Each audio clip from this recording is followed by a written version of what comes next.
Hi guys and welcome back to the channel Deepak Yadav Education. Welcome to the daily current affairs of 14th of March 2022.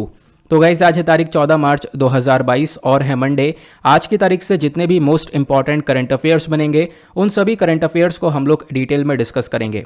तो चलो शुभारंभ करते हैं। But उससे पहले guys अगर आप लोगों को इस लेक्चर का पीडीएफ चाहिए तो नीचे डिस्क्रिप्शन बॉक्स में आप सभी लोगों को टेलीग्राम का लिंक दिया गया है, वहां से आप लोग जाकर इस लेक्चर के पीडीएफ को डाउनलोड कर सकते हो। साथ ही साथ अगर आप लोग मुझसे कनेक्ट होना चाहते हो तो नीचे डिस्क्रिप्शन बॉक्स में मेरे इंस्टाग्राम आईडी का लिंक मिल जाएगा, वहां पर कनेक्ट होकर आप मुझसे अपनी क्वेरीज को पूछ सकते हो। और जैसा कि आप लोगों को मालूम है ये वीडियो यूपीएससी और स्टेट पीएससी के पॉइंट ऑफ व्यू से बहुत इंपॉर्टेंट होता है। यहाँ पर हम लोग डेली बेसिस पर बहुत सारे इंपॉर्टेंट आर्टिकल्स का डिस्कशन करते हैं, साथ ही साथ वन वर्ड क्वेश्चंस को भी देखते हैं। इसका मतलब क्या है, आपको ये वीडियो काफ़ी अच्छे से सुनना है। लास्ट में मैंने आप लोगों के लिए कुछ क्वेश्चंस को लगा दिया है, इन सभी क्वेश्चंस के आंसर्स आपको इस वीडियो के अंदर मिल जाएंगे। तो लास्ट में इसको सॉल्व करना जिससे कि आपके अंदर एक कॉन्फिडेंस बिल्टअप होगा कि हाँ मैं इन क्वेश्चंस को काफ़ी अच्छे से सॉल्व कर पाया हूँ। नाउ बढ़ते हैं आगे बढ़ने से पहले आप सभी लोगों के लिए एक छोटा सा टारगेट है। आज के वीडियो पर आप लोगों को 2000 लाइक्स पहुंचाने हैं, जैसा डेली बेसिस पर एक छोटा सा टारगेट रखते हैं। तो यहाँ पर फटाफट वीडियो को लाइक कर देना। आगे डिस्टर्ब नहीं करूंगा इस चीज़ को लेकर, अदरवाइज यहाँ पर कंसंट्रेशन खराब सा होता हुआ नजर आता है। ठीक है, स्टार्ट करते हैं डिस्कशन को। यह है हमारा आज का सबसे पहला आर्टिकल, बहुत इंपॉर्टेंट आर्टिकल है और आज का वीडियो बहुत इंपॉर्टेंट है और आज से वीडियो का जो इंपॉर्टेंस है वो और ज़्यादा हो जाएगा। इस वीडियो के अंदर बहुत सारी चीज़ें मैंने ऐड कर दी हैं, प्लस उसके बाद यहाँ पर आप देख पाओगे आज के वीडियो में बीच बीच में आपको बहुत सारे प्रीवियस ईयर क्वेश्चंस मिलेंगे और फिर लास्ट में भी क्वेश्चंस मिलेंगे। तो आपकी हर तरीके से यहाँ पर इस वीडियो के थ्रू काफ़ी सारी प्रैक्टिस होने वाली है। और पहला आर्टिकल बात करता है dialogue between India and Canada. तो इंडिया और कनाडा के बीच में बातचीत हुई है, भारत और कनाडा के बीच में एग्जैक्टली व्यापार मतलब ट्रेड को लेकर और इन्वेस्टमेंट को लेकर 5वीं मिनिस्ट्रियल मीटिंग हुई है। और सिंपली इस आर्टिकल को आप लोग जीएस पेपर 2 इंटरनेशनल रिलेशन से रिलेट कर सकते हो। यहाँ पर इस पर्टिकुलर आर्टिकल में हम इंडिया और कनाडा के रिलेशंस के बारे में भी जानेंगे, जो कि बहुत इंपॉर्टेंट टॉपिक बन जाता है। अब पहले हम देखते हैं ये खबर छपी कहाँ पे है। बिजनेस स्टैंडर्ड के अंदर है और भी वेरियस न्यूज़पेपर्स के अंदर इस आर्टिकल को पब्लिश कर दिया गया है कि भारत और कनाडा के बीच में ये 5वीं ministerial dialogue on trade and investment हुआ है न्यू दिल्ली के अंदर, जहां पर दोनों मिनिस्टर्स का मेजर फोकस ये है कि किस प्रकार से दोनों कंट्रीज़ के जो बायलैटरल ट्रेड है, व्यापार है और इन्वेस्टमेंट है दोनों कंट्रीज़ के बीच में, उसको हम कैसे और मजबूत कर सकते हैं, प्लस दोनों कंट्रीज़ के बीच में इकोनॉमिक कोऑपरेशन को कैसे बढ़ाया जा सकता है। ये यहाँ पर मेजर फोकस रखा गया। अब एक एक करके डिस्कस करेंगे आखिरकार यहाँ पर मीटिंग में क्या हुआ। तो हाइलाइट्स की अगर हम बात करें तो पहला पॉइंट बात करता है कॉम्प्रहेंसिव इकोनॉमिक पार्टनरशिप एग्रीमेंट के बारे में। तो आप लोगों ने फ्री ट्रेड एग्रीमेंट के बारे में सुना होगा, काफ़ी बार हम लोगों ने अपने वीडियोस के अंदर डिस्कस कर रखा है। फ्री ट्रेड एग्रीमेंट में क्या होता है, मान लो भारत और कनाडा के बीच में ये फ्री ट्रेड एग्रीमेंट हुआ। अब इसमें क्या होगा, दोनों कंट्रीज के बीच में काफ़ी सारा व्यापार होता है। भारत बहुत सारा सामान इंपोर्ट करता है कनाडा से और बहुत सारा सामान एक्सपोर्ट भी करता है। अब अगर भारत कनाडा के साथ ये फ्री ट्रेड एग्रीमेंट कर लेगा तो इसमें क्या होगा, जो हम लोग सामान को इंपोर्ट एक्सपोर्ट करेंगे, इंपोर्ट एक्सपोर्ट करने पर एक्स्ट्रा चार्जेस, ड्यूटीज, टैक्सेस वगैरह लगते हैं, वो सब नहीं लगेंगे। तो इसी को हम लोग बोलते हैं फ्री ट्रेड एग्रीमेंट। और फ्री ट्रेड एग्रीमेंट से भी और ज़्यादा बेहतर होता है कॉम्प्रहेंसिव इकोनॉमिक पार्टनरशिप एग्रीमेंट, जिसको लेकर बातचीत की गई है। तो दोनों कंट्रीज ने मिलकर डिसाइड किया है कि ये जो सेपा वाला एग्रीमेंट है ये वापस से हो जाना चाहिए। किसके बीच में, इंडिया और कनाडा के बीच में। ये आपको ध्यान रखना है क्योंकि यहाँ पर ये जो सेपा को लेकर एग्रीमेंट था, जो बातचीत थी, वो ऑलरेडी यहाँ पर चल रही थी, बहुत पहले से एग्रीमेंट चल रहा था। बट कोविड-19 की वजह से यहाँ पर ये थोड़ा सा मतलब बीच में इनके ब्रेकडाउन हुआ, ये चीज़ें थम सी गई ना। अभी मेजर फोकस ये है कि वापस से ये जो बातचीत है सेपा एग्रीमेंट को लेकर वो हम लोग स्टार्ट कर दें। ओके, तो दोनों कंट्रीज ने मिलकर ये डिसाइड किया, सिंपल हुआ। फिर उसके बाद यहाँ पर क्या देखने को मिलेगा, दोनों कंट्रीज के बीच में जो ट्रेड है, ठीक है, गुड्स को लेकर जो व्यापार हो रहा है, अगर हम साल 2021 का डेटा देखें तो यहाँ पर बात की गई है 6.3 बिलियन डॉलर्स का व्यापार हुआ है दोनों नेशंस के बीच में। तो अपने आप में यहाँ पर एक ह्यूज नंबर आपको देखने को मिल जाता है। ठीक है, तो अगर हम लोग यहाँ पर एक कॉम्प्रहेंसिव ट्रेड एग्रीमेंट कर रहे हैं तो उससे और ज़्यादा हम लोग देख पाएंगे ट्रेड दोनों कंट्रीज के बीच में बढ़ता हुआ नजर आएगा। अब हम लोग कुछ स्पेसिफिक तरीके से इंडिया और कनाडा के रिलेशंस के बारे में बातचीत करेंगे। चाहो तो आप लोग पॉइंट्स को नोट डाउन कर सकते हो अपने नोट्स में। ठीक है, एक एक करके डिस्कस करेंगे कि दोनों कंट्रीज के बीच में इकोनॉमिक रिलेशंस क्या है, कल्चर रिलेशंस क्या है, बायलैटरल मैकेनिज्म क्या है। कोई सी भी बुक उठा लेना आप लोग इंटरनेशनल रिलेशंस की, तो वहाँ पर आपको यही टॉपिक्स देखने को मिलेंगे जब आप इंडिया और कनाडा के रिलेशंस को देखोगे तो। ठीक है। तो यहाँ पर सबसे पहले हम लोग बात करेंगे इंडिया कनाडा के बायलैटरल टाइज के बारे में। तो दोनों कंट्रीज आज के टाइम पर काफ़ी सारी चीज़ों के ऊपर फोकस करती हैं। डेमोक्रेसी आपको देखने को मिलेगा, ठीक है। इकोनॉमिक एंगेजमेंट दोनों कंट्रीज के बीच में देखने को मिलेगा। पीपल टू पीपल टाइज बहुत ज़्यादा मजबूत आपको देखने को मिलेंगे। बहुत सारे इंडियंस आज के टाइम पर कनाडा के अंदर रहते हैं, वो भी आगे हम लोग बातचीत करने वाले हैं। और जो प्राइम मिनिस्टर हैं इंडिया के, ये कनाडा में विजिट करे थे अप्रैल 2015 में। तो अप्रैल 2015 में हमारे पीएम गए थे वहां पर, और उसके बाद जो रिलेशन है दोनों कंट्रीज के, वो और ज़्यादा बेहतर तरीके से बढ़ते हुए चले गए।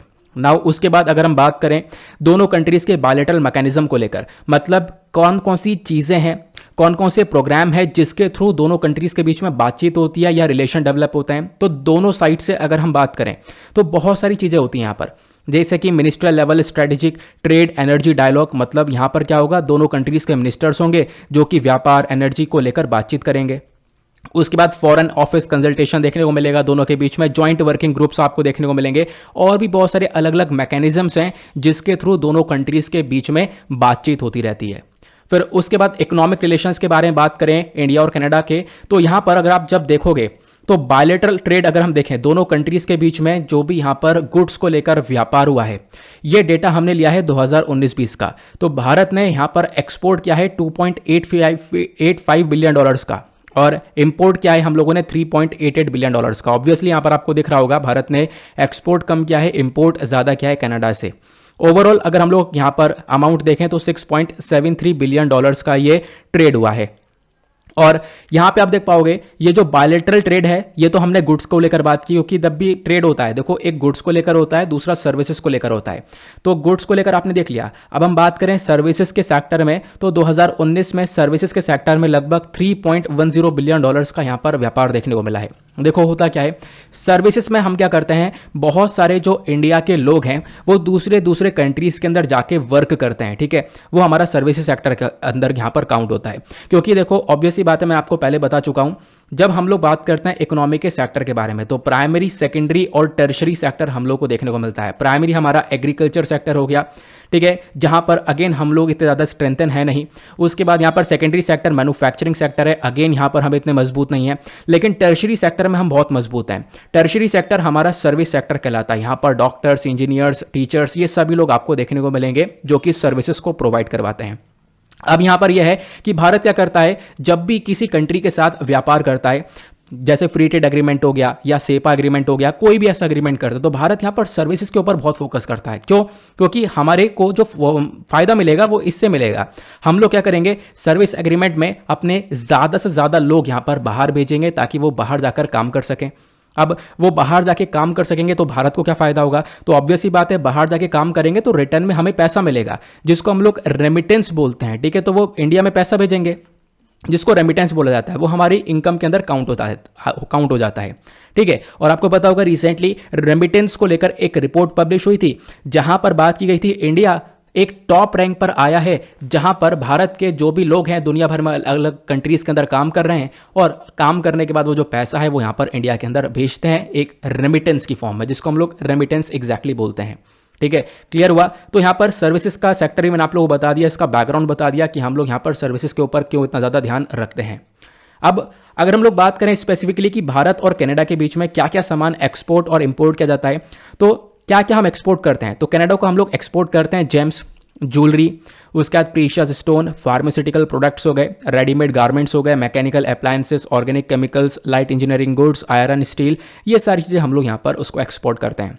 अब कनाडा से इंपोर्ट क्या करते हैं, तो इंपोर्ट में हम लोग pulses, roots, tubers, newsprint, wood, pulp, asbestos, potash, iron, scrap, copper, mineral, तो ये सारी चीज़ें हम लोग यहाँ पर कनाडा से इंपोर्ट करते हैं। तो एक दो आइटम ध्यान रखो, अगर कोई रिलेशन आता है तो आप लोग बहुत अच्छे से यहाँ पर अपने रिलेशन को मतलब लिख पाओगे।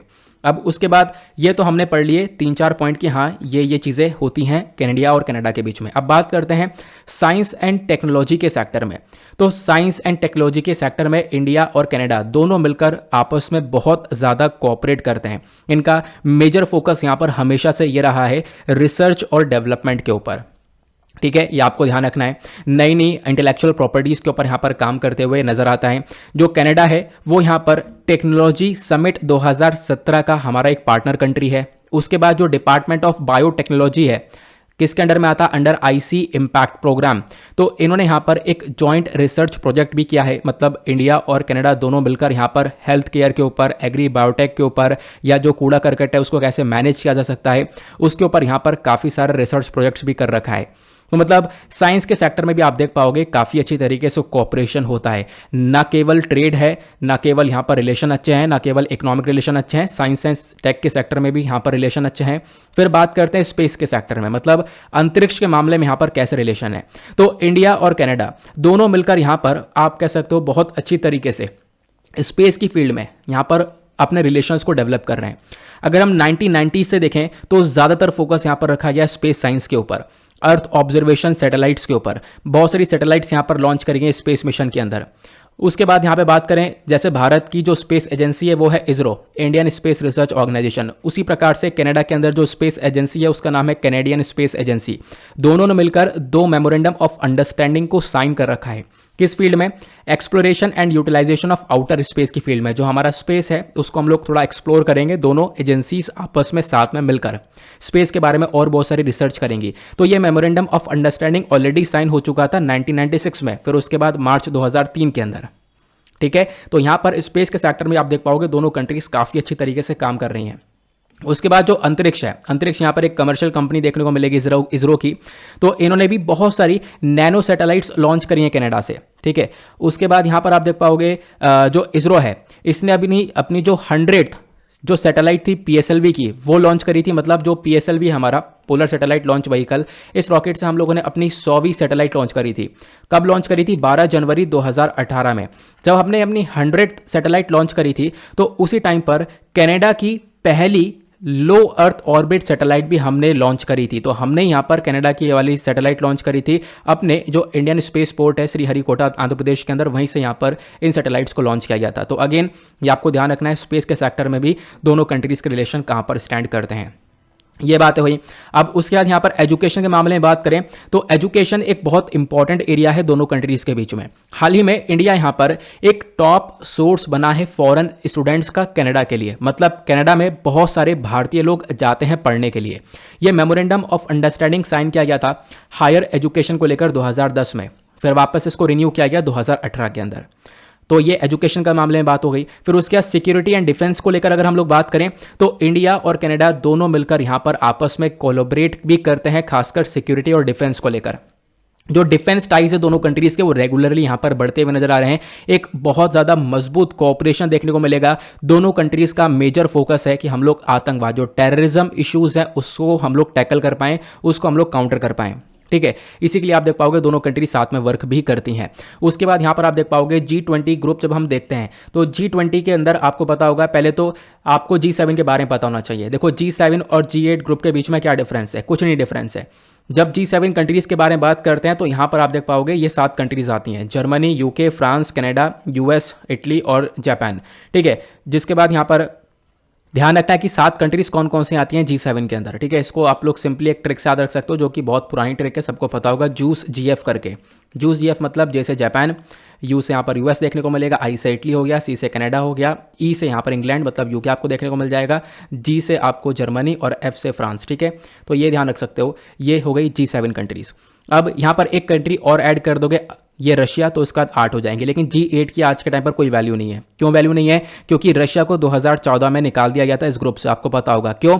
क्योंकि रशिया ने जो क्रीमिया वाला रीजन है, ठीक है, उसको हथिया लिया था, उसको एनेक्स कर लिया था। दैट इज़ वाई यहाँ पर रशिया को 2014 में यहाँ पर G7 मतलब पहले G8 हुआ करता था तो उस समय निकाल दिया गया। देन उसके बाद ये ग्रुप G7 बन गया। अब G20 क्या है? तो G20 के अंदर आपको ग्रुप ऑफ 20 कंट्रीज देखने को मिलेंगी। इसके अंदर ये 7 कंट्रीज भी हैं, प्लस रशिया भी है और प्लस यहाँ पर आपको ये कंट्रीज भी देखने को मिलेंगी। तो ये सब मिलाकर जो है ये यहाँ पर G20 बनाती हैं। अब G20 के अंदर आप देख पाओगे तो इधर कनाडा भी आपको देखने को मिलेगा और इंडिया भी देखने को मिलेगा। ठीक है, यहाँ पर ये दोनों ही आ जाते हैं। क्लियर हुआ? अब बात करते हैं इंडिया कनाडा के पीपल टू पीपल टाइज के बारे में। तो जो कनाडा है, यहाँ पर आप देख पाओगे लार्जेस्ट इंडियन डायस्पोरा आपको देखने को मिल जाएगा, मतलब कि भारत के बहुत सारे नागरिक अगर हम बात करें कनाडा के अंदर जाकर रहते हैं। एग्जैक्टली कोई नंबरिंग एक डेटा दिया गया है, 1.6 मिलियन के आसपास आप देख पाओगे पीआईओज और एनआरआई यहाँ पर दोनों आपको देखने को मिलने वाले हैं। और ये जो डायस्पोरा है ये बहुत ज़्यादा तगड़ा है अगर हम इसे कंपेयर करें किसी भी देश के साथ में। तो उसके बाद अगर हम बात करें कनाडा के अंदर जो इनकी पॉलिटिक्स है, इनका जो पार्लियामेंट, ऑब्वियस सी बात है बहुत सारे एमपीज वगैरह वहाँ पर होंगे, तो उस सेक्टर में भी भारत के बहुत सारे लोग वहाँ पर मेंबर ऑफ पार्लियामेंट हैं। तो आप यहाँ पर देख पाओगे जैसे कि वहाँ पर अगर हम बात करें कनाडा के अंदर जो प्रेजेंट हाउस है, यहाँ पे जो स्ट्रेंथ है लगभग 338 लोगों की स्ट्रेंथ है, जिसमें से 22 जो मेंबर ऑफ पार्लियामेंट है वो यहाँ पर इंडिया के ही हैं कनाडा के अंदर। तो आप ये समझ सकते हो कहाँ पर आज के टाइम पर रिलेशन स्टैंड करते हैं। अब ये तो हमने बातचीत कर ली, फिर उसके बाद बात करें दोनों कंट्रीज के कल्चरल एक्सचेंज के बारे में। जो कनाडा है यहाँ पर एक ऐसी कंट्री था जो कि इंडिया के जो 48th इंटरनेशनल फिल्म फेस्टिवल था उसके अंदर यहाँ पर कनाडा का एक बहुत बड़ा फोकस देखने को मिला था।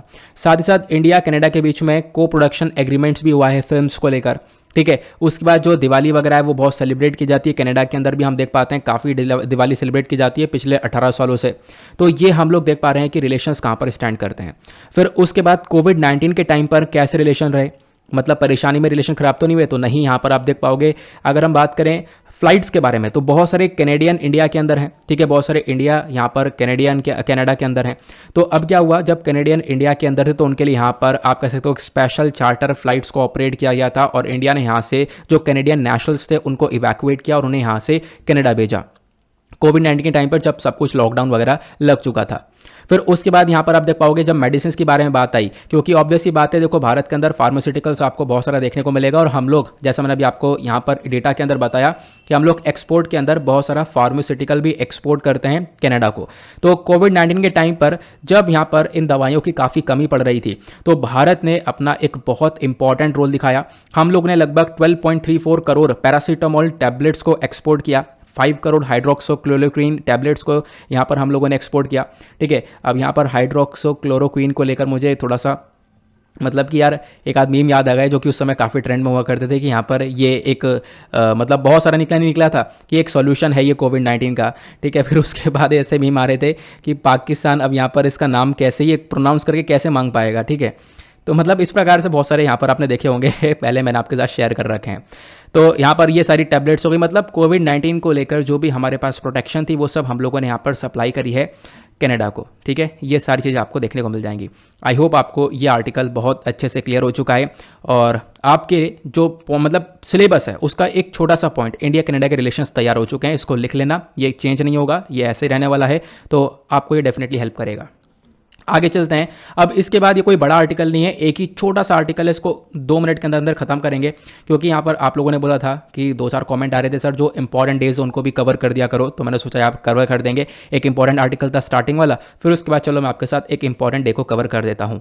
देखो अब इंपॉर्टेंट डे में अगर हम लोग बात करें तो आज 14 मार्च है, ठीक है। वैसे तो आज 13 मार्च है क्योंकि ये वीडियो एक दिन पहले मैं अपलोड कर देता हूँ, आपको पता होगा, मैंने आपसे पूछा भी था तो आप लोगों ने कहा कि एक दिन पहले अपलोड कर दिया करो। तो अगर हम लोग बात करें तो जो 14 मार्च है, 14 मार्च 2022 को कौन सा दिन होता है, तो यहाँ पर होता है पाई डे, ठीक है। पाई डे के नाम से जानते हैं। अब ये पाई क्या है आपको पता होगा, मैथ्स के अंदर आपने पाई के बारे में बहुत सुना होगा, ठीक है। यहाँ पर इस प्रकार से पाई के बारे में बहुत सुना होगा, तो यहाँ पे पाई डे के नाम से जानते हैं 14 मार्च को। अगर मैं पाई डे के बारे में थोड़ा सा डिटेलिंग आपको बताऊं तो पाई डे को हम लोग हर साल सेलिब्रेट करते हैं 14 मार्च को। यहाँ पर ये एक स्पेशल नंबर है जो कि आप कह सकते हो स्पेशल नंबर के साथ साथ ये दिन इसलिए भी इंपॉर्टेंट है क्योंकि यहाँ पर हम लोग सेलिब्रेट करते हैं अपने great scientist and mathematician Albert Einstein ji के बर्थडे को, ठीक है। तो उसकी वजह से भी ये दिन काफ़ी इंपॉर्टेंट हो जाता है। तो पाई क्या है, मैथ्स के अंदर यहाँ पर आप देख पाओगे इस प्रकार से ये पाई देखने को मिलता है, या फिर इंग्लिश में आप लिखते हो तो PI आपको देखने को मिलता है। अब यहाँ पर बोला जाता है कि देखो जो सर्किल है, सर्किल का चाहे कैसा भी साइज आपको देखने को मिले, जो पाई की वैल्यू होती है वो सेम होती है। और आपने काफ़ी बार पढ़ा होगा पाई की वैल्यू क्या है, 22/7 करके आपने काफ़ी बार याद रखा होगा कि हाँ पाई की वैल्यू ये है, ठीक है। या फिर हम इसको एक नाम से, एक नंबर से और जानते हैं, 3.14 के नाम से जानते हैं, ठीक है। तो 3.14 जो वैल्यू है ये भी यहाँ पर आपकी पाई की वैल्यू देखने को मिलती है। तो आपने यहाँ पर 3.14 समझ लिया तो आप समझ गए कि हम लोग 14 मार्च को क्यों सेलिब्रेट करते हैं, क्योंकि 14 मार्च को हम सेलिब्रेट करते हैं तीसरा महीना, ठीक है, 14 तारीख तीसरा महीना, तो 14 तारीख यहाँ पर आज है और तीसरा महीना मार्च है, तो इसी वजह से हम लोग यहाँ पर 3/4 का कॉन्सेप्ट लेकर चल रहे हैं, जिसकी वजह से 14 मार्च को पाई डे भी सेलिब्रेट किया जाता है, इसकी पाई की वैल्यू के बेसिस पर। ठीक है, तो क्लियर हुआ, इतना ध्यान रखना इंपॉर्टेंट है। और दूसरी इंपॉर्टेंट बात यहाँ पर क्या है कि जो ये पाई है, ये जो सिंबल आपको देखने को मिलता है, ये जो लेटर है बेसिकली, ये कौन सा लेटर है, तो एक ग्रीक लेटर है। ग्रीक लेटर के थ्रू हम लोग यहाँ पर इस पाई को रिप्रेजेंट करते हैं। तो आज का थंबनेल भी मैंने इसी के बेसिस पर बना दिया, क्योंकि थंबनेल थोड़ा बेहतर बनता, इसी वजह से यहाँ पर इसी के बेसिस पर बना दिया गया। चलो आते हैं अगले आर्टिकल पर। नेक्स्ट आर्टिकल बहुत इंपॉर्टेंट होने वाला है, काफ़ी डिटेल में डिस्कस करूंगा, बहुत सारी मतलब न्यूक्लियर पावर प्लांट्स को लेकर बातचीत बताने वाला हूं, और भी बहुत सारे आपको चीज़ें क्लियर होंगी। यूपीएससी ने पहले कैसे क्वेश्चन पूछे हैं, क्या एक्सपेक्टेशन हो सकती है, सारी बातें यहाँ पर क्लियर करने वाले हैं। तो रेडी हो जाओ और लिखते हुए चलना अगर लिख रहे हो तो। यहाँ पे क्या बात की गई है, देखो जो कुंडनकुलम आपको ग्राम पंचायत देखने को मिलेगा तमिलनाडु के अंदर। तो अभी क्या हुआ, इस ग्राम पंचायत ने एक ऑब्जेक्शन उठाया है। ऑब्जेक्शन क्या उठाया कि वहाँ पर आपको एक न्यूक्लियर प्लांट देखने को मिलेगा, उस न्यूक्लियर प्लांट के पास में ही यहाँ पर अवे फ्रॉम रिएक्टर को बनाया जा रहा है। तो यहाँ पर ये जो ग्राम पंचायत है वो इस अवे फ्रॉम रिएक्टर के अगेंस्ट में कि यहाँ पर इसको नहीं बनाना चाहिए। तो डिस्कस करेंगे यहाँ पर क्या है क्या नहीं है, यहाँ पे आप देख पाओगे हिंदी में मैंने यहाँ पर मेंशन कर दिया है, आप लोग इसको एक बार ध्यान रख सकते हो। द हिंदू का आर्टिकल आपको ये देखने को मिलेगा, Kudankulam village panchayat adopts resolution against AFR facility. AFR facility क्या है, ये बहुत इंपॉर्टेंट है। AFR का नाम है अवे फ्रॉम रिएक्टर, ये आपको ध्यान रखना है। ठीक है, तो न्यूज़ क्या है मैं आपको अभी थोड़ा सा सही से समझाता हूं, फिर उसके बाद कहानी के अंदर आगे बढ़ेंगे। जो कुंदनकुलम विलेज पंचायत है, इन्होंने एक रिजोल्यूशन पास किया, और वो रिजोल्यूशन कैसे लिए पास किया कि आज के टाइम पर आप तमिलनाडु के अंदर एक कुंदनकुलम न्यूक्लियर पावर प्रोजेक्ट आप देख पाओगे। ठीक है, अब जो ये कुंदनकुलम न्यूक्लियर पावर प्रोजेक्ट है, इसके पास में ही बनाया जा रहा है अवे फ्रॉम रिएक्टर। ठीक है, अब इस अवे फ्रॉम रिएक्टर के अंदर क्या डालेंगे, यहां पर इस अवे फ्रॉम रिएक्टर के अंदर यहां पर न्यूक्लियर वेस्ट को स्टोर करेंगे। तो इस ग्राम पंचायत का कहना है कि आप ये रिएक्टर मत बनाओ, यहां पर ये रिएक्टर अगर बनेगा तो इससे यहां पर और भी लोगों की जान को काफी बड़ा खतरा रहेगा, ये यहां पर इस विलेज पंचायत का कहना है। तो विलेज पंचायत यहां पर इसके अगेंस्ट में इसके ऊपर रोक लगाने की कोशिश कर रहा है, बोल रहा है कि यहां पर इससे पानी वगैरह यहां पर बर्बाद हो जाएगा, ग्राउंड वाटर यहां पर बर्बाद हो जाएगा, ड्रिंकिंग वाटर बर्बाद हो जाएगा, तो ऐसा काम नहीं करना चाहिए। क्लियर हुआ, तो आगे चलते हैं, अब एक एक करके डिस्कस करेंगे, और स्टार्टिंग से बिल्कुल बेसिक से हम लोग समझने वाले हैं। पहले हम लोग मैप देखेंगे तो आपको देखने को मिलेगा हमारा महान भारत हो गया, फिर उसके बाद यहां पर आप देख पाओगे नीचे आपको तमिलनाडु नजर आएगा यहां पर। ठीक है, यह हुआ तमिलनाडु। अब तमिलनाडु को जूम करके देखोगे तो आपको इस प्रकार से मैप देखने को मिलेगा। ठीक है, मतलब ये पूरा मैप नहीं है, सिर्फ नीचे का इतना स्ट्रक्चर आपको ये जूम करके दिखाया गया है। जब आप बिल्कुल निचला हिस्सा देखोगे तो यहां पर आपको एक पोर्शन ये वाला देखने को मिलेगा। क्लियरली आपको मैप नहीं नजर आ रहा होगा, मुझे खुद नहीं नजर आ रहा है, लेकिन यहां पर ये वाला जो पोर्शन है, यहीं पर ये कुंदनकुलम आपको न्यूक्लियर पावर प्लांट देखने को मिलेगा। ठीक है, इस वाले पर्टिकुलर एरिया के बारे में चर्चा की जा रही है। अगर हम लोग इस वाले मैप में देखें तो एक सेकंड में इसको क्लियर कर देता हूं। यहां पर आप लोग देख पाओगे बेसिकली इस वाले एरिया की बातचीत की जा रही है। ठीक है, चलो आगे बढ़ते हैं। अब बात करते हैं यहां पर हुआ क्या है। यहां पर क्या है, एक पावर प्लांट है। पावर प्लांट आपने समझ लिया कौन सा पावर प्लांट है, वो है कुंदनकुलम न्यूक्लियर पावर प्रोजेक्ट। ठीक है, ये आपको ध्यान रखना है। अब ये जो पावर प्रोजेक्ट है, इसी के ऊपर क्या बनाया जा रहा है, AFR बनाया जा रहा है। AFR क्या होता है, ये मैंने आपको बताया, अवे फ्रॉम रिएक्टर। ठीक है, तो अभी हम समझते हैं ये अवे फ्रॉम रिएक्टर क्या होता है। देखो, अवे फ्रॉम रिएक्टर एक बेसिकली मतलब एक स्टोरेज बनाया जाएगा। इस स्टोरेज के अंदर जो स्पेंट फ्यूल होता है वो हम लोग डालते हैं। इसका मतलब क्या है, इसका मतलब समझते हैं। देखो, जब भी यहाँ पे हम लोग एक रिएक्टर बना रहे हैं तो उस रिएक्टर के पास में होता क्या है, मान लो रिएक्टर को चलाने के लिए कुछ फ्यूल लगेगा। ठीक है, कुछ फ्यूल कुछ एनर्जी लगेगी। अब वो जो फ्यूल है वो यहाँ पर लगने के बाद वो फ्यूल थोड़ा बर्बाद हो चुका है, हमारे पास वो स्पेंट फ्यूल ही वो देखने को मिलेगा। ठीक है, तो स्पेंट फ्यूल क्या होता है, देखो स्पेंट फ्यूल के अंदर बहुत सारे इररेडिएट फ्यूल एलिमेंट्स होते हैं। इसको हम लोग क्या करते हैं, ये रिएक्टर से बाहर निकालते हैं। इस फ्यूल को क्या करते हैं, रिएक्टर से हम लोग बाहर निकालते हैं और इसकी वापस से रिफ्यूलिंग की जाती है। नया फ्यूल डालते हैं तो इसको बाहर निकाला जाता है। अब जब बाहर निकालते हैं तो हाईली रेडियो एक्टिव होता है, इसके अंदर बहुत सारा रेडिएशन होता है, बहुत सारी गर्मी होती है, बहुत हीट भरपूर मात्रा में भरा पड़ा होता है। तो क्या होता है, जब इसको बाहर निकालते हैं तो उसको स्टोर करने के लिए एक जगह चाहिए होती है ना। अब उसी स्टोर करने की जगह को बोला गया है AFR, अवे फ्रॉम रिएक्टर। तो स्टोर करने की जगह बेसिकली दो जगहें होती हैं, जब भी यहाँ पर आपको ध्यान रखना है। एक जगह तो यहाँ पर कहलाती है, एक जो फैसिलिटी होती है ये तो रिएक्टर के अंदर ही, यहाँ पर मतलब बिल्डिंग है जो यहाँ पर मान लो एक बिल्डिंग बनी है, उस बिल्डिंग के अंदर ही यहाँ पर एक पूल बना दिया जाता है, उसके अंदर ही यहाँ पर उस फ्यूल को रख लिया जाता है। तो एक तो ये फैसिलिटी हो गई। दूसरी फैसिलिटी क्या होती है अवे फ्रॉम रिएक्टर की। अवे फ्रॉम रिएक्टर मतलब इस वाले प्लांट से, मान लो इस वाले प्लांट से थोड़ी दूरी पर यहाँ पर एक पूल बनाया जाएगा, थोड़ी सी दूरी पर, लेकिन वो प्लांट के मतलब कंस्ट्रक्शन के अंडर में होगा, लेकिन थोड़ी दूरी पर होगा बस। मतलब अवे फ्रॉम रिएक्टर, रिएक्टर से थोड़ी दूरी पर है, बस इतना आपको ध्यान रखना है। वहां पर क्या करेंगे, वहां पर हम लोग इस स्पेंट फ्यूल को डालेंगे। क्लियर हुआ? स्पेंट फ्यूल को स्टोर करेंगे। तो स्पेंट फ्यूल के स्टोरेज को लेकर यहां पर यह विवाद चल रहा है। ठीक है, अब यहां पे बात करें, जो स्पेंट फ्यूल स्टोरेज पूल है ये आपको देखने को मिलेगा बिल्डिंग के अंदर कुछ इस प्रकार से नजर आता है। यहां पर आप देख पाओगे एक पूल बना हुआ है जिसके अंदर ये स्पेंट फ्यूल डाल रखा है। इसके अंदर बहुत ज्यादा भरपूर मात्रा में गर्मी, रेडिएशन वगैरह सब कुछ आपको ये देखने को मिलता है। होता क्या है, ये जो फ्यूल है इसको पहले तो हम लोग यहाँ पर क्या करते हैं, बिल्डिंग के अंदर वाले स्टोरेज के अंदर डाले रखते हैं। फिर यहाँ पर इसको काफ़ी सालों तक वेट करना पड़ता है कि ठंडा हो जाए। फिर उसके बाद में इसको आगे हम लोग शिफ्ट करते हैं दूसरी जगह पर। ठीक है, यहाँ पे आप देख पाओगे इस प्रकार से स्पेंट फ्यूल डाला गया है, पूल के अंदर स्टोर किया गया है। यहाँ पे आप देख पाओगे एक ओरिजिनल पिक्चर है, यहाँ पर ये व्यक्ति खड़े हैं। उसके बाद ये आप देख पाओगे ये स्पेंट फ्यूल है बराबर पूल के अंदर। ठीक है, बराबर में आप देख पाओगे स्पेंट फ्यूल डाल रखा है। क्लियर हुआ? तो स्पेंट फ्यूल के स्टोरेज के लिए AFR चाहिए होता है। अब AFR को बनाया जा रहा है, तो तमिलनाडु की जो पंचायत है वहाँ पर, वो खासकर इस पावर प्लांट के नाम पर ही वो पंचायत है जिसने यहाँ पे मना किया है कि हम लोग यहाँ पर इसके अगेंस्ट में ये नहीं बनाना चाहिए। लेकिन सरकार रिस्पॉन्स में क्या कहती है, सरकार का क्या कहना है, हम लोग उसको डिस्कस करते हैं। सरकार का कहना है कि जो ये अवे फ्रॉम रिएक्टर फैसिलिटी है इससे कोई खतरा नहीं है। ठीक है, अवे फ्रॉम रिएक्टर फैसिलिटी जो हम लोग बना रहे हैं किसके ऊपर, कुंदनकुलम न्यूक्लियर पावर प्रोजेक्ट जो है, इसके लिए हम लोग ये जो फैसिलिटी लगाएंगे इससे कोई प्रॉब्लम नहीं आएगी, ये यहाँ पर सरकार कह रही है। ठीक है, इसमें कोई भी न्यूक्लियर वेस्ट नहीं होगा, ऐसा सरकार ने बोला है। साथ साथ सरकार ने और क्या बोला, ये जो डिज़ाइन है ये यहाँ पर इंश्योर करेगा कि यहाँ पर कोई भी बुरा इंपैक्ट ना पड़े। मतलब फ्यूल का हम लोग स्टोर कर सकेंगे, लेकिन इस फ्यूल का कोई भी बुरा इंपैक्ट नहीं पड़ेगा, ना ही हमारे एनवायरमेंट के ऊपर, ना ही किसी पब्लिक के ऊपर, किसी के ऊपर बुरा असर नहीं पड़ेगा, ऐसा यहाँ पर सरकार का कहना है।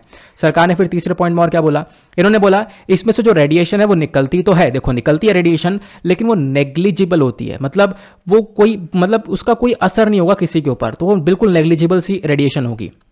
इनफैक्ट यहाँ पर सरकार ने ये भी बोला, इसको अगर हम लोग कंपेयर करें नेचुरल रेडिएशन से जो कि यहाँ पर सॉइल सन से निकल रही है, तो मतलब वो थोड़ी ज़्यादा देखने को मिल जाएगी। ठीक है, अदरवाइज यहाँ पर इसका कोई भी इफेक्ट नहीं देखने को मिलेगा, ऐसा सरकार ने बोला है। तो सरकार चाहती है बेसिकली यहाँ पर क्या बन जाए, एक अवे फ्रॉम रिएक्टर बन जाए। तो ये आपको ध्यान रखना है। तो अवे फ्रॉम रिएक्टर क्या है, स्पेंट फ्यूल क्या है, आई होप आपको ये सारी बातें क्लियर चल गई होंगी। और विवाद क्या हो रहा है ये आप समझ गए होंगे। वहाँ की पंचायत का कहना है कि नहीं, हम लोग यहाँ पर इसको एक तरीके से बनाने नहीं देंगे, इसके अगेंस्ट में हम लोग, क्योंकि यहाँ पर रेडिएशन निकल सकती है और भी बहुत कुछ हो सकता है।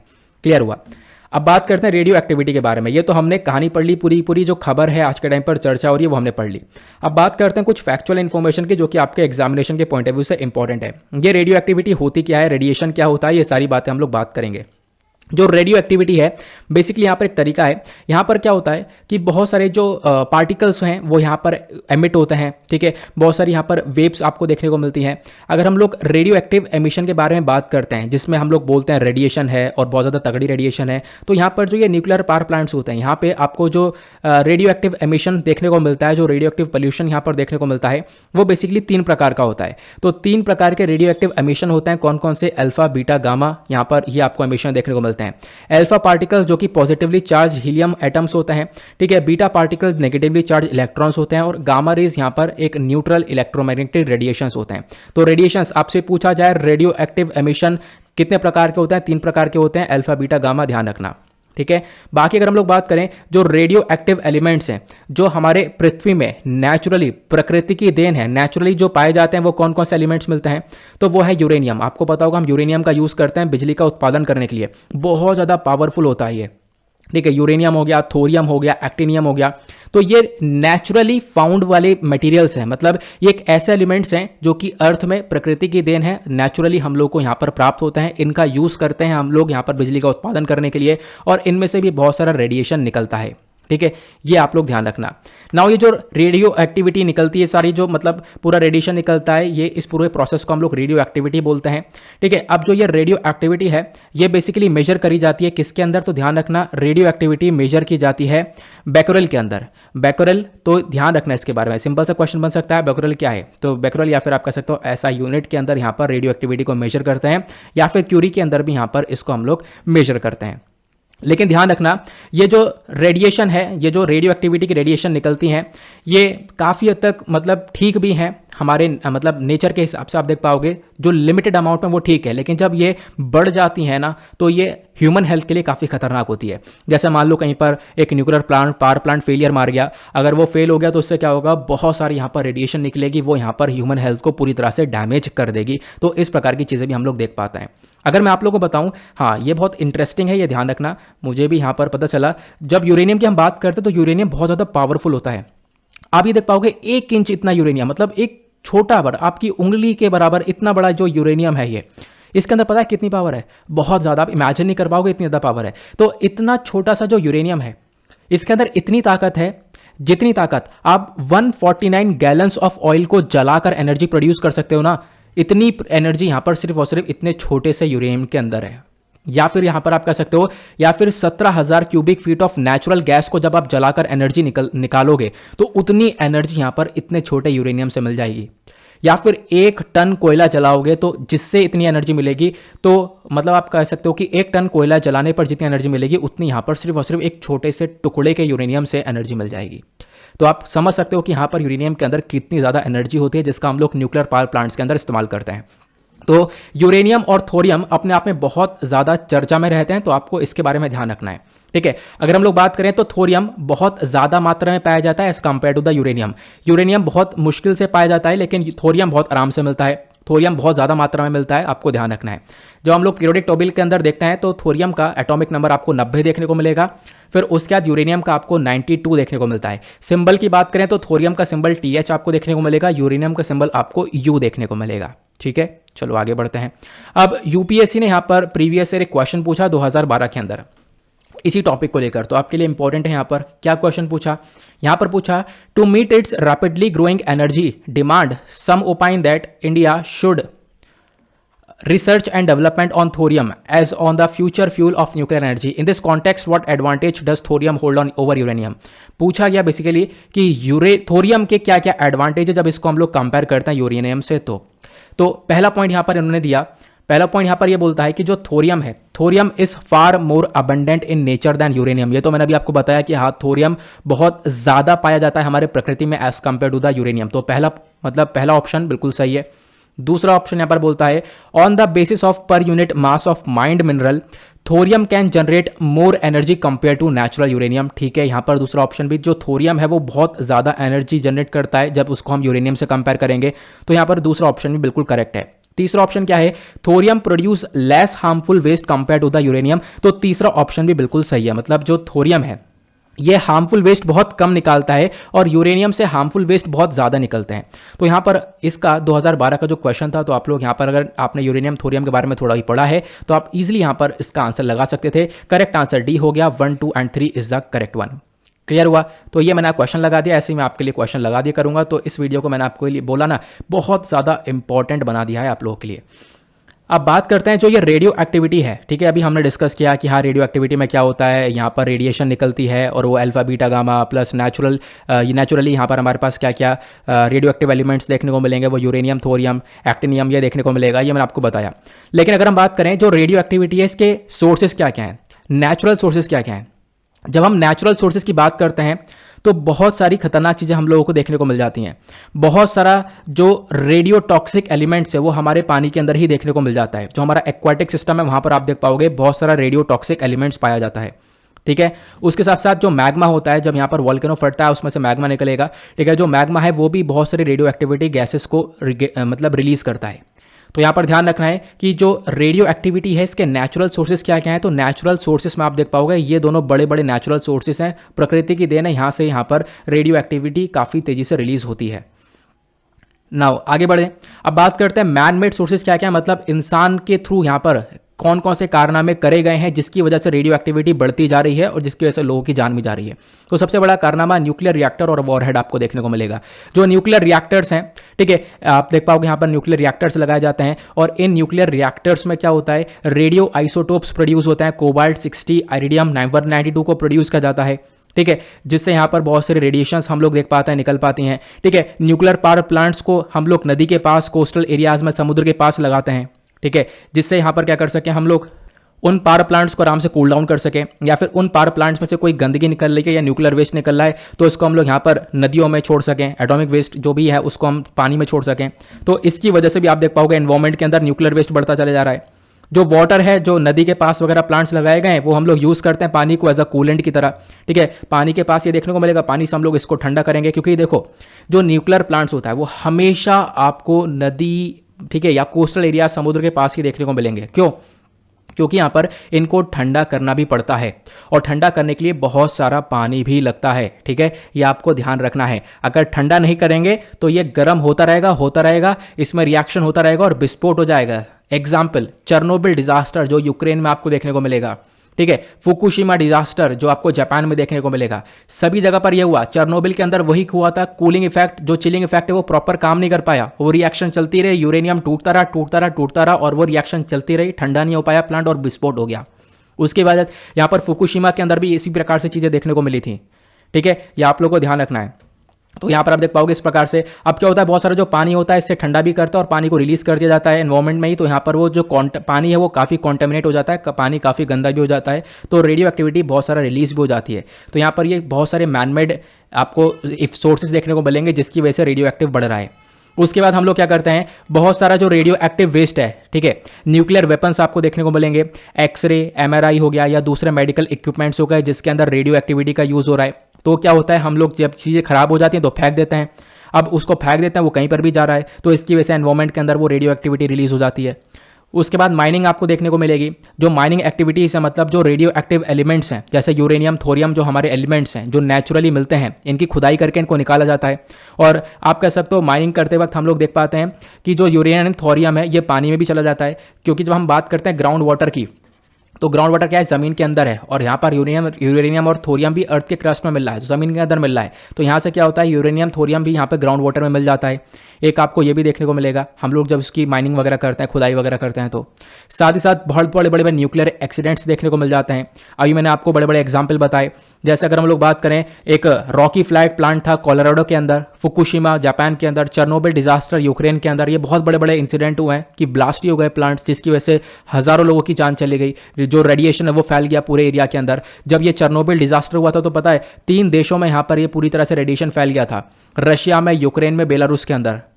ये आपको ध्यान रखना है। उसके बाद अगर हम लोग बात करें, अब मान लो रेडिएशन कोई फैल गया, तो इस रेडियो एक्टिविटी की वजह से मानव की हेल्थ के ऊपर क्या इफेक्ट पड़ता है। तो मानव की हेल्थ के इफेक्ट के बारे में बात करें तो रेडिएशन सिंड्रोम हो जाता है। यहाँ पर आप देख पाओगे इस प्रकार से पिक्चर, रेडिएशन की वजह से यहाँ पर इस प्रकार से बॉडी बुरी तरह से अफेक्ट होती है। और पता है ये पिक्चर ऐसी पिक्चर है जो मतलब इंटरनेट पर बहुत कम डिस्टर्बिंग है, मतलब बहुत सारी पिक्चर ऐसी जो बहुत ज़्यादा डिस्टर्बिंग, आप लोग उसको सही से देख नहीं पाओगे, ठीक है। तो रेडिएशन की वजह से यहाँ पर इस प्रकार की चीज़ें देखने को मिल जाती हैं। प्लस बहुत सारे कैंसर्स आपको देखने को मिलेंगे, जेनेटिक म्यूटेशंस आपको देखने को मिल जाते हैं, जेनेटिकली काफ़ी सारे चेंजेस हो जाते हैं, जिसकी वजह से यहाँ पर आगे पूरा का पूरा जो ये मतलब आप कह सकते हो जो फैमिली है वो आगे रन नहीं कर पाती है।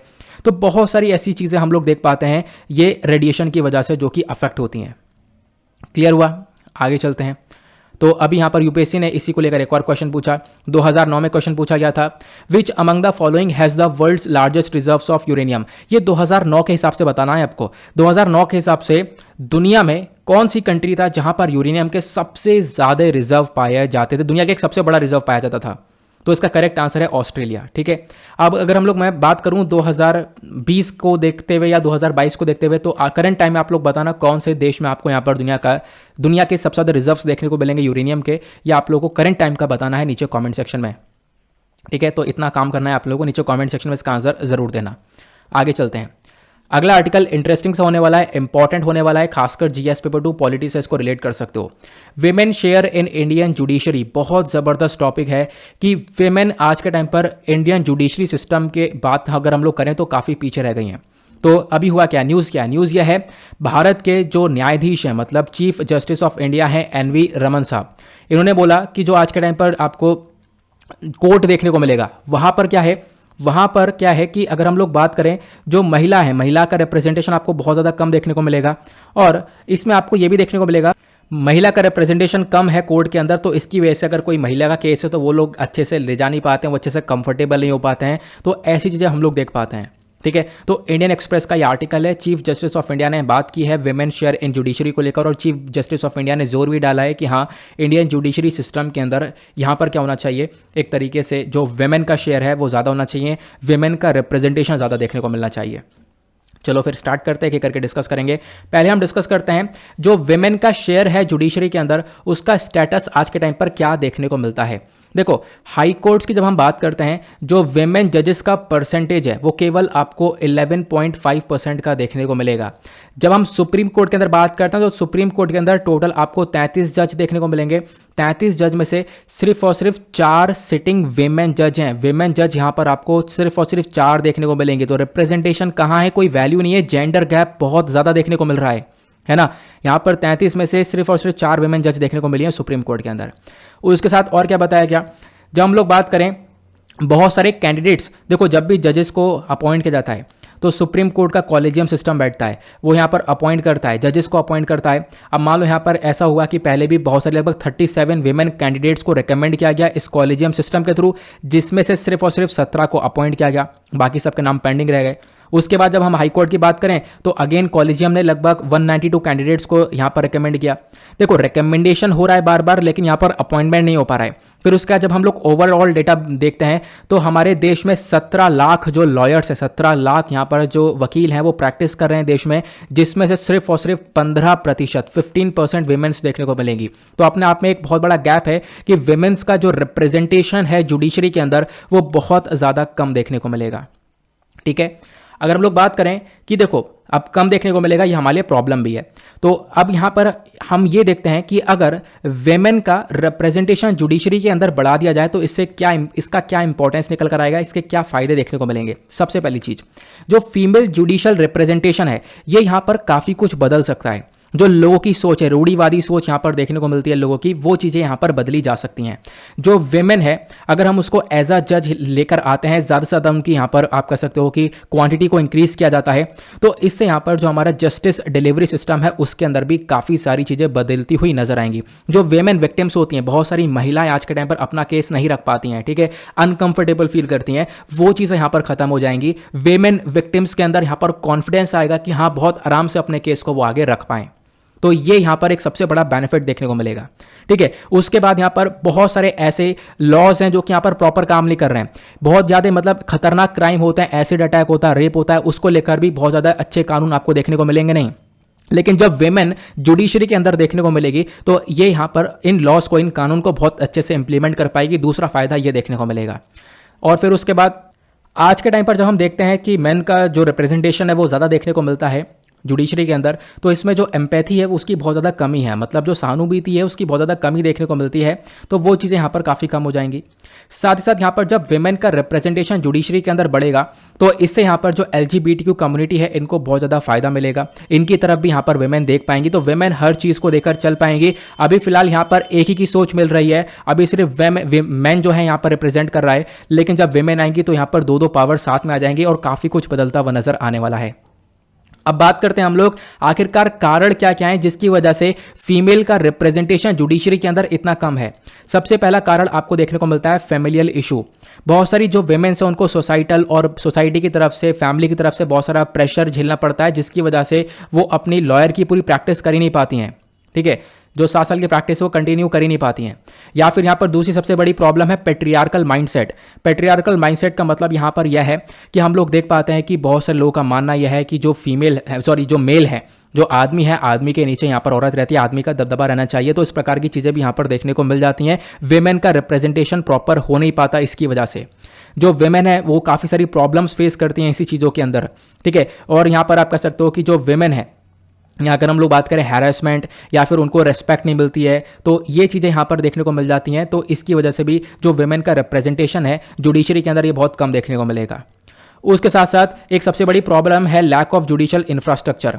ठीक है, जो जुडिशियल इंफ्रास्ट्रक्चर है इसकी अपने आप में बहुत ज़्यादा कमी देखने को मिलेगी। ये अपने आप में एक बहुत बड़ी अड़चन बना हुआ है, जिसकी वजह से विमेन अपना प्रोफेशन आगे कर नहीं पा रही हैं। क्योंकि जो कोर्ट के रूम आपको देखने को मिलते हैं, कोर्ट के जो हॉल्स हैं वो बहुत छोटे छोटे हैं, वहाँ पर अपने आप में बहुत ज़्यादा भीड़ है, प्लस विमेन के लिए कोई प्रॉपर फैसिलिटीज़ नहीं है, चाइल्ड केयर फैसिलिटीज़ नहीं है। तो ये अपने आप में विमेन के लिए एक बहुत बड़ा चैलेंज बन जाता है।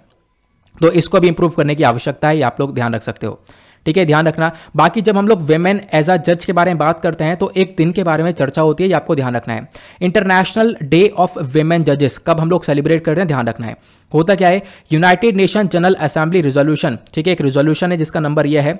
इस रिजोल्यूशन ने यहाँ पर बोला कि जो 10 मार्च है इसको हम लोग इंटरनेशनल डे ऑफ वेमेन जजेस की तरह यहाँ पर सेलिब्रेट करेंगे, ठीक है। उसके बाद यहाँ पर आप इसका इंपॉर्टेंस देख पाओगे। यहाँ पर ये जो दिन है इसका मेजर मकसद है कि हम लोग यहाँ पर रिकग्नाइज कर सकें कि हाँ वेमेन जजेस का कितना बड़ा एफर्ट है, कितना बड़ा कंट्रीब्यूशन यहाँ पर वेमेन जजेस का रहता है, प्लस वेमेन जजेस के अंदर हम लोग यहाँ पर एक हौसले को भर पाएं।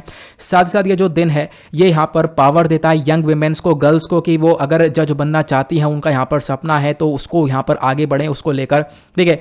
तो ये चीज़ देखने को मिलती है। साथ ही साथ यहाँ पर इसका एक और बहुत बड़ा सिग्निफिकेंस ये देखने को मिलेगा। आपको पता होगा हमारे पास सस्टेनेबल डेवलपमेंट गोल्स हैं।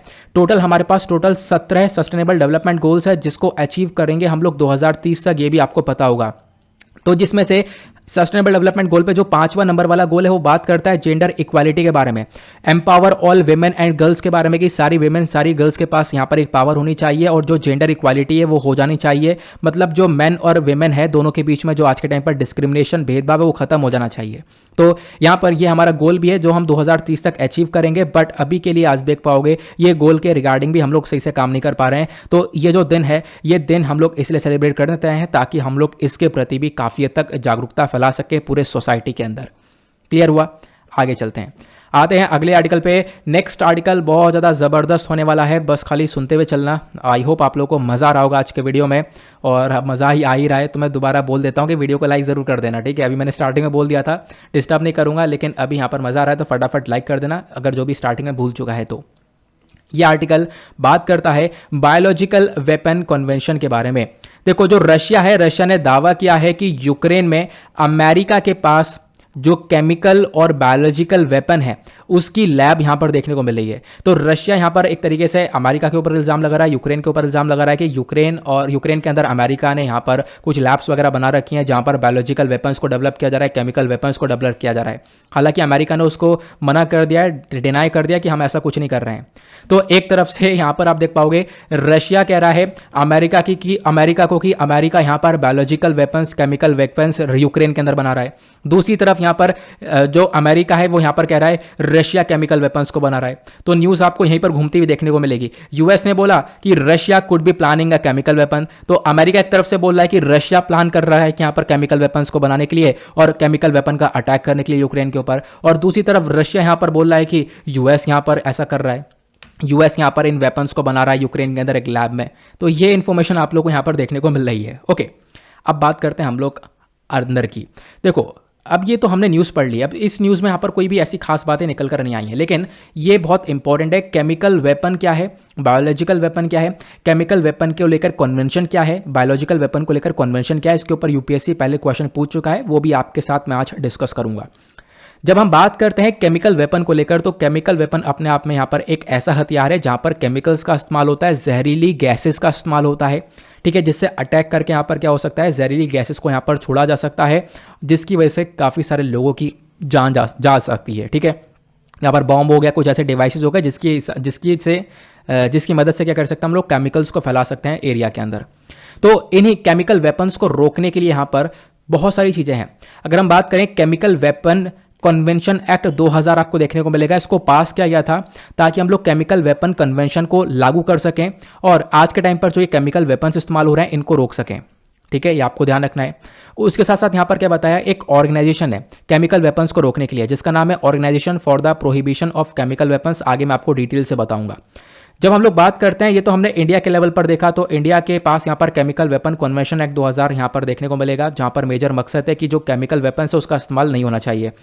अब बात करें दुनिया भर में क्या क्या है, तो दुनिया भर में की जब हम बात करते हैं, बेसल, रॉटरडैम और स्टॉकहोम कन्वेंशन आपको देखने को मिलता है, यानी हजार्डस केमिकल वेस्ट को रोकने के लिए यहाँ पर ये काम करते हैं। एक ऐसा कन्वेंशन है, ये कंट्रीज ने मिलकर, ये कन्वेंशंस ने मिलकर यहाँ पर अग्रीमेंट किया है कि हम लोग पूरी तरह से केमिकल वेपन्स को रोक देंगे, केमिकल वेपन्स का इस्तेमाल नहीं होने देंगे, क्योंकि इसकी वजह से बहुत सारे लोगों की जान जाती है, ठीक है। केमिकल वेपन्स क्या होते हैं मैंने आपको बता दिया, जहरीली गैसेस को छोड़ने वाले वेपन्स हैं। हालांकि पिक्चर वो मैच नहीं हो रहा होगा, मुझे अब दिख रहा है कि यहाँ पिक्चर मैंने गलत लगा दिया है, कोई बात नहीं।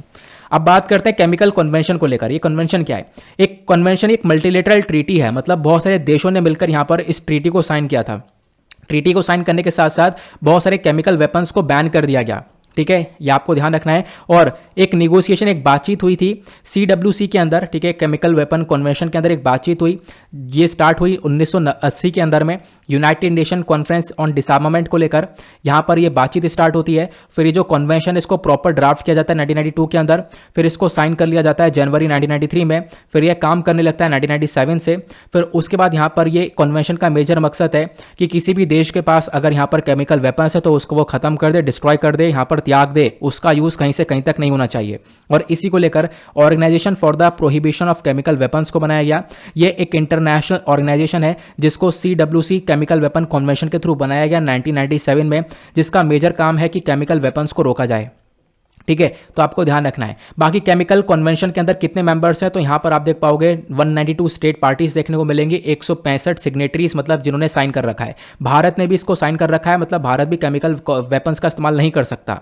ठीक है, और ये कन्वेंशन का मेजर मकसद यहां पर क्या है कि कोई भी देश जिन्होंने साइन कर रखा है वो केमिकल वेपन्स को नहीं बनाएंगे, उनका प्रोडक्शन नहीं करेंगे, उनको इकट्ठा नहीं करेंगे, उनको कहीं ट्रांसफर नहीं करेंगे, उनका बिल्कुल इस्तेमाल नहीं करेंगे, और यहाँ पर किसी को भी कहीं से भी यहाँ पर इनका प्रमोशन नहीं हो सकता।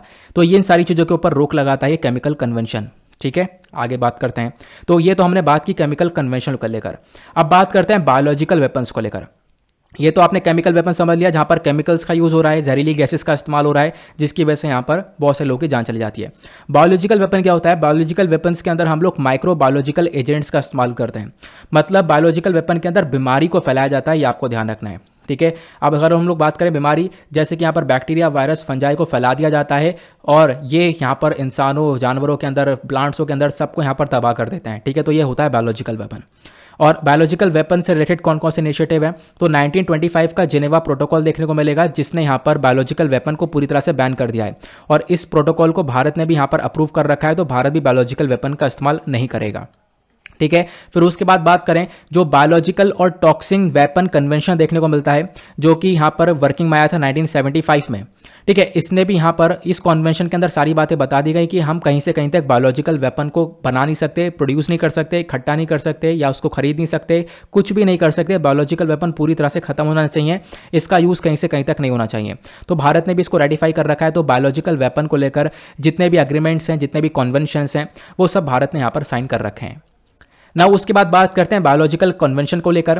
तो बेसिकली यहाँ पर क्या है, ये तो हमने अभी देख ही लिया, इस कन्वेंशन के बारे में हम लोगों ने जान ही लिया है। देन उसके बारे में बात करें तो यहाँ पर आप देख पाओगे मेजर मकसद इसका क्या है, मैंने आपको बता दिया। इस कन्वेंशन का मेजर मकसद है कि भाई यहाँ पर कहीं से कहीं तक ये बायोलॉजिकल वेपन्स बनने नहीं चाहिए, इनका यूज़ नहीं होना चाहिए। इस कन्वेंशन के अंदर टोटल आपको 183 स्टेट्स पार्टीज देखने को मिलेंगी, 4 सिग्नेटरी स्टेट्स देखने को मिलेंगे। भारत ने भी इस कन्वेंशन को साइन कर रखा है।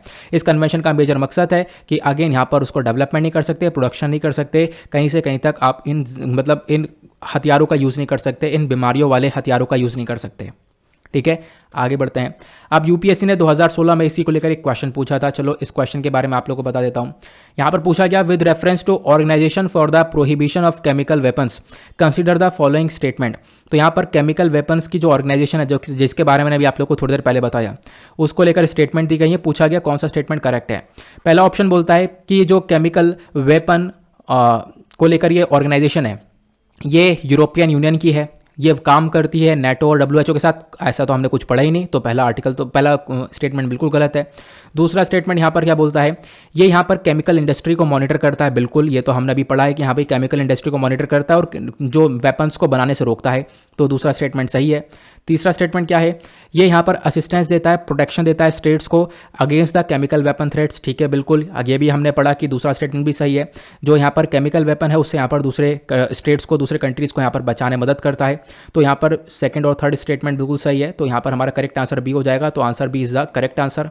ठीक है, आई होप आप लोग यहाँ पर इसको अच्छे से सॉल्व कर पाए होंगे। तो ये आप देख पा रहे हो किस प्रकार से क्वेश्चन पूछे गए हैं। ओके, तो आई होप आपको मज़ा आया होगा आज के इस वीडियो में।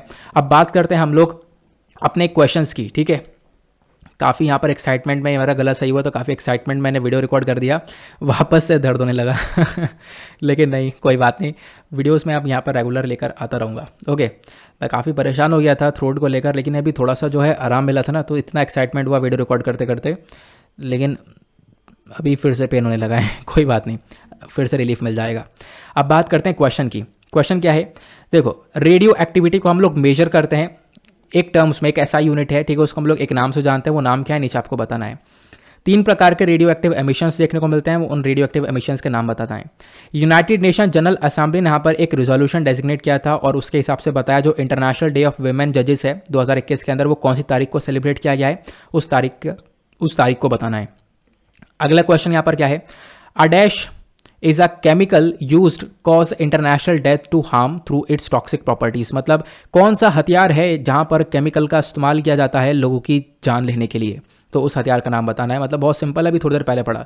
मतलब आज कुछ ज़्यादा ऐसे क्वेश्चन नहीं बन पाए जैसे कि मतलब बनते थे इंटरेस्टिंग से, वैसे इंटरेस्टिंग क्वेश्चन नहीं, बहुत सरल से हैं, सॉल्व कर लेना आप लोग आराम से। नेक्स्ट यहाँ पर बात करता है डैश यूज माइक्रोबायोलॉजिकल एजेंट्स, मतलब कि ऐसा कौन सा वेपन है जहाँ पर बैक्टीरिया, वायरस, फंजाई का इस्तेमाल किया जाता है और बीमारी को फैलाया जाता है। तो दोनों वेपन्स के बारे में अभी थोड़ी देर पहले हम लोगों ने पढ़ा। लास्ट क्वेश्चन, हाई कोर्ट्स के अंदर बात करें जो विमेन का परसेंटेज है वो केवल 11.5% का देखने को मिलेगा, जबकि सुप्रीम कोर्ट के अंदर बात करें तो टोटल आपको 33 जजेस देखने को मिलते हैं, जिसमें से विमेन जज कितनी है आपको वो नंबर बताना है। अभी मैंने आपको बताया था थोड़ी देर पहले। ओके, नाउ इसी के साथ लेक्चर को समाप्त करेंगे, लेकिन उससे पहले इन सभी क्वेश्चंस के आंसर्स मैंने आपको प्रोवाइड करवा दिए हैं। चाहो तो आप लोग यहाँ पर इसको गो थ्रू कर सकते हो, लेकिन खुद सॉल्व करोगे तो ज़्यादा बेटर रहेगा। नाउ मिलते हैं आप लोगों से नेक्स्ट वीडियो में। आज के लिए bye bye, have a nice day, thank you and जय हिंद।